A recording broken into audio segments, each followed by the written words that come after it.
water. He was talking about milk, talking about honey. All those things. Wine. Oh, the wine. Yeah. Those are the things that actually support your nutrition. You know what I mean? Your health, your livelihood. Okay? As Scripture says, it's the spirit that quickeneth and maketh alive. Yeah, the flesh profiteth nothing. Right. So what we are giving you, these words are spirit. You know, these words are that wine, that water. Oh. This is John chapter 7, verse 38. It says, actually, I'm gonna start at 37. It says, shoot, I might as well start at 36. It says, what manner of saying is this that he said, ye shall seek me and shall not find me, and where I am, thither ye cannot come. Right, because they was pondering upon the words of Yahawashi. Right. They was trying to figure him out. You know, figure that. I believe that was them wicked scribes and Pharisees. You know, so, right. The Lord was talking about going to the Father, sit at the right hand of the throne of glory. So, right, that's where he was going. You got it out. It says, verse 37, in the last day, that great day of the feast, Yahawashi stood and cried, saying, if any man thirst, let him come unto me and drink. Verse 38, he that believeth on me, as the scripture hath said, out of his belly shall flow rivers of living water. But note how Yahawashi said, you got to come to him and drink first. That's right. Because he is the source. Right, that's right. Those rivers of living water is not just going to flow. You have to be tapped into the source as a conduit of this word. So, you know, you got guys that want to disrespect the order which Yahawashi set up and feel like they can just take this word onto themselves and read it. That's not what the scripture says. As a matter of fact, it's a precept I can get on there. But hey, let's read that one more time, where Yahawashi said, come to me and drink. This is St. John chapter 7, verse 37. That's right. It says, in the last day, that it says, in the last day, that great day of the feast, Yahawashi stood and cried, saying, if any man thirst, let him come unto me and drink. So if any man thirst, you got to come to Yahawashi and drink. Right. See, we are nothing but representatives of Yahawashi. Right. But you're not just going to pick up this book and then just think you're going to start getting understanding. Right. You know? There's things in which we've been in this truth for a certain number of years, and certain things that we still get tripped up on, but this is why we have elders. You know? To guide us and keep us on that straight and narrow. So what about them guys that say, man, to hell with the apostles? What about those guys, man, and you see them waxing worse and worse every day? We see it. Teaching wayward doctrines and philosophies. You know, they're going to eventually be destroyed and lead their congregation to be destroyed. That's right. Because they didn't want to come to Yahawashi. Yahawashi set up men. He's not going to come down off the right hand of the throne of Yahweh to come and deal with your bubble-headed ass. He set up men. Right. And really, that's the same structure it's been from the very beginning of time. It always went that way. You know, there was always a messenger. You know, there was, as the brother said, there was always a conduit. You know. So anyway, verse 38. You know, hey, they ain't got a problem with these loud ass trains going by. You know what I mean? Every 5 minutes. But you know, you come out here and you exalt the voice of Yahawashi, Shimmy Yahawashi, man. Hey, they got to come out the woodworks. Jake was worried about his life, man. You worried about that job? You see, he came out here bold today. please, I gotta keep my job. You know, right. Whole ass. This is back in John chapter 7, verse 38. He that believeth on me, as the scripture hath said, out of his belly shall flow rivers of living water. Right. So he that believeth on Yahawashi, as the scripture has said, out of his belly, which is in the bowels of your mind, man, where your spirit dwells, shall flow rivers of living water. So for all you so-called Negroes, Latinos, Native Americans who are thirsty, come here up unto the men of the Lord and drink. Right. We are the rivers of living waters for you. Con.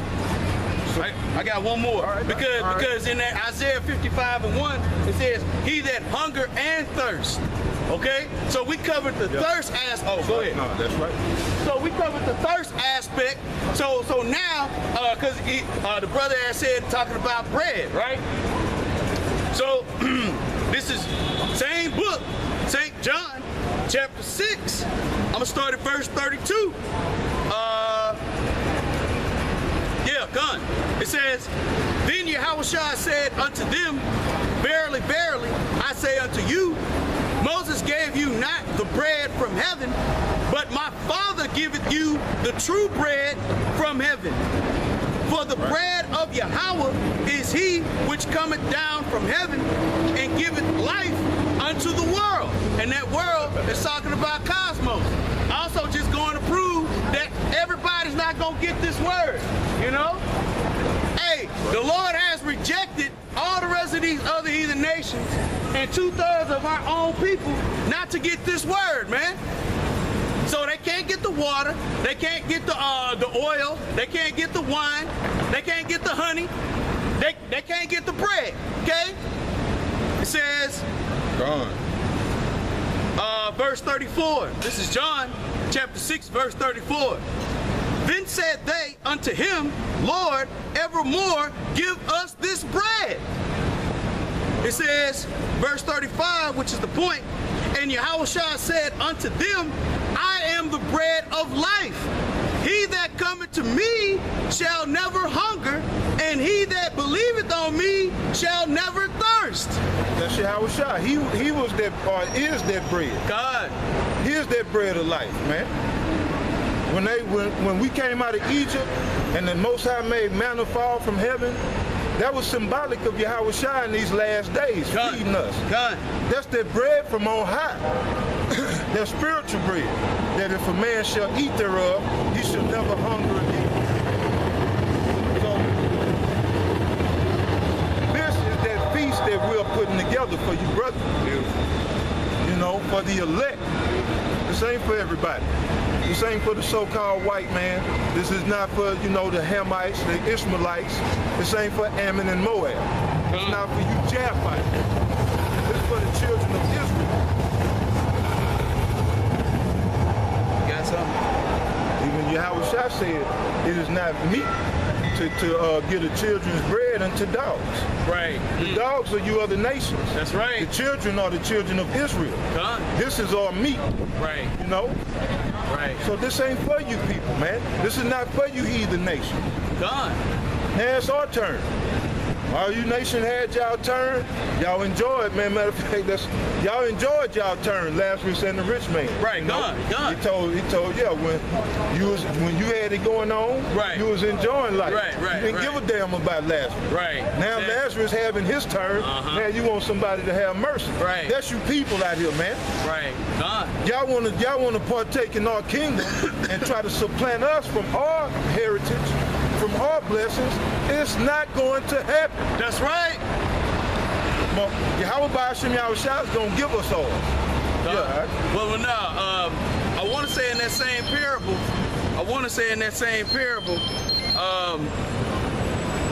the rich man asked for a drop of water. Yeah. So, hey, just a drop of this truth, man. Help us out, bro. Spare us, you know? But no, none of that's gonna happen, man. You are not gonna be spared, okay? No mercy's gonna be shown unto you, you know? Right. We're going to have harsh judgment on you other heathen nations, man. That's right, brother. You know?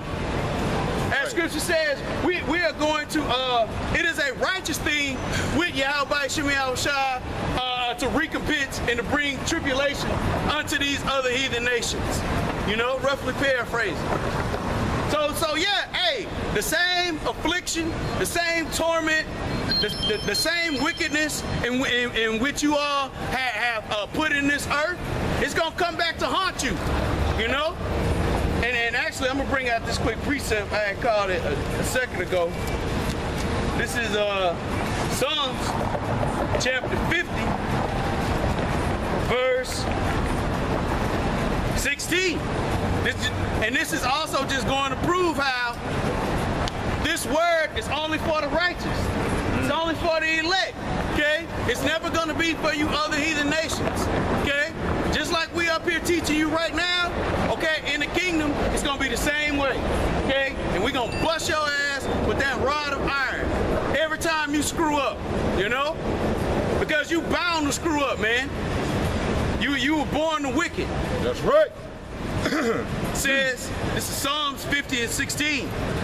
But unto the wicked, Yahweh saith, what hast thou to do to declare my statutes, or that thou shouldest take my covenant in thy mouth, seeing thou hatest instruction and casteth my words behind thee?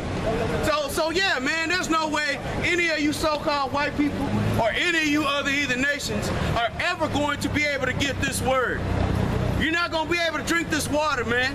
You're not going to be able to eat this bread, okay? This bread, this water was only made for Israelites, okay? Because look what you've done to righteousness as is. You set up all these temples.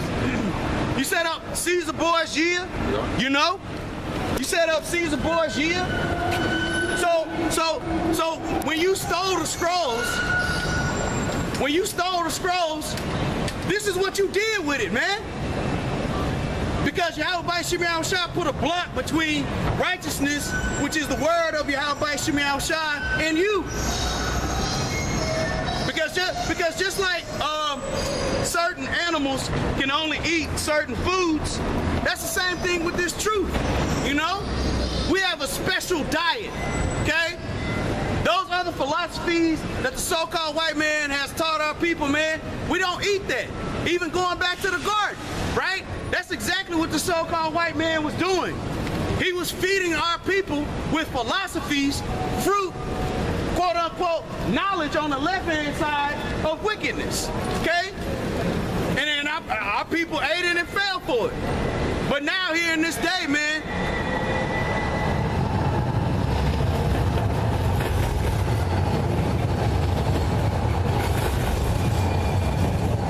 Yahawashi is raising up that poor, raising up that hungry, okay? Raising up those that thirst for righteousness, okay? Because those are the only ones that are going to be able to take this covenant in their mouths. You got it, brother.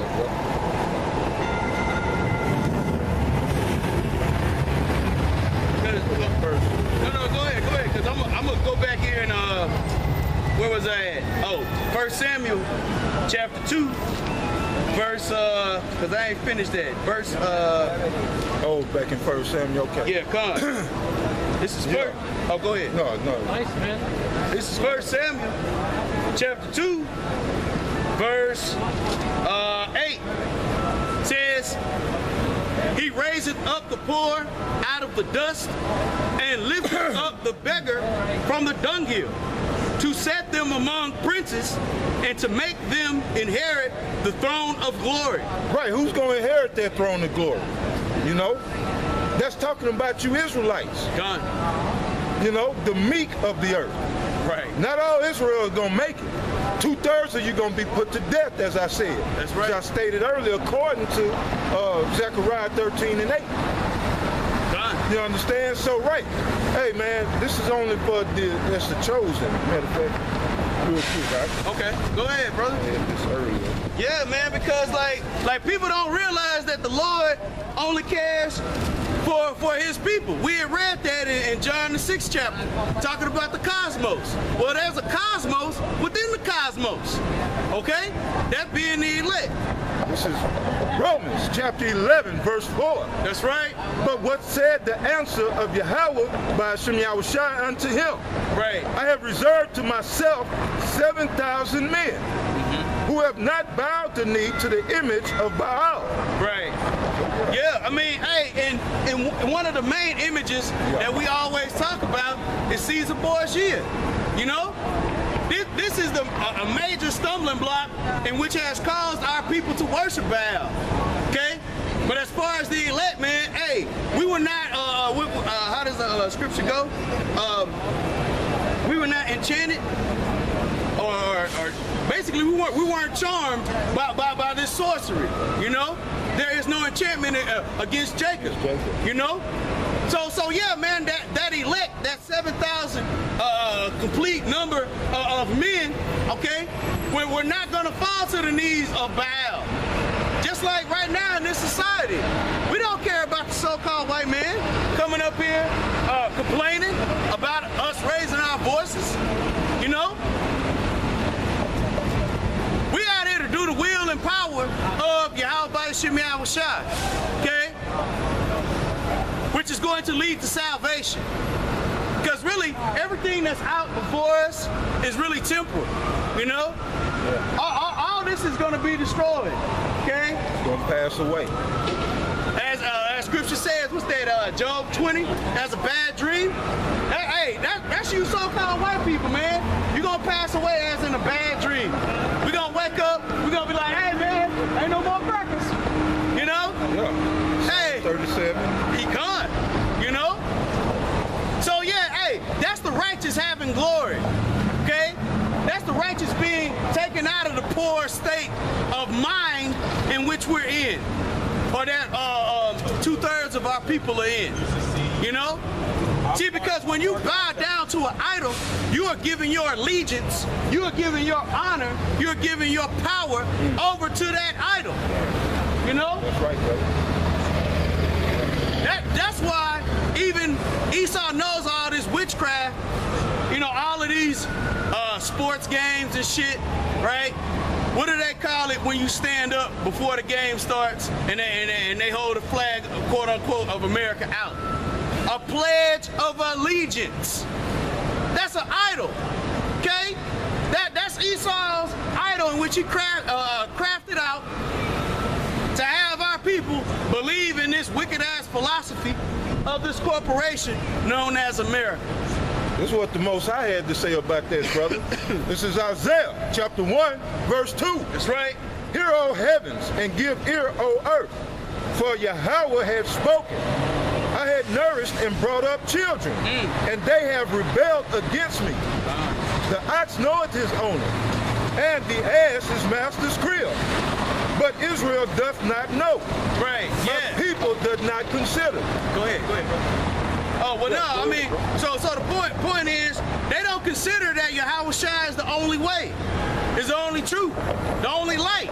They don't consider that you got to go to Yahawashi and that the men that are out here on the highways and byways are set up as ambassadors, as mouthpieces of Yahawashi.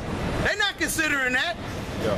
And when you go into the word consider, it means to meditate, to think carefully over an extended period of time. Okay? But 2/3 are not going to think in that manner because they out here in this world believing the lies and the confusion. They've been dried up, you know, from this dust of the so-called white man. And if you even think about, you know, Esau, the so-called white man, uses this terminology in the form of witchcraft. How what is it called? They'll call it like magic dust or something like that. You know what I mean? Because typically every time you saw somebody, you know, and I know this is just a visual, but when you saw people cast dust in front of someone, what did it do? It hypnotized them. It took them out of a state of understanding. Okay? And that's what we're doing through the spirit of power, Yahawashi, which is bringing understanding to our people. Okay? Because, hey, an ox knoweth his owner, and the ass his master's crib, right? Those are two of the most base animals on the face of the earth. They're stubborn, they're rebellious, you know? You try to move an ass around or an ox around, they're big, lethargic creatures, you know? And it's comparing how they even know how to find their ass back to the crib, okay? As far as this truth is concerned, as far as understanding, okay, I have a master. I have someone that is going to protect me, feed me. I think the word you said there was nourish, right? Yeah, bro. In that verse. I'm gonna look that up real quick. Yeah, come. Yeah, so even the ass and the ox know where their bread is being buttered. You know, with the heavenly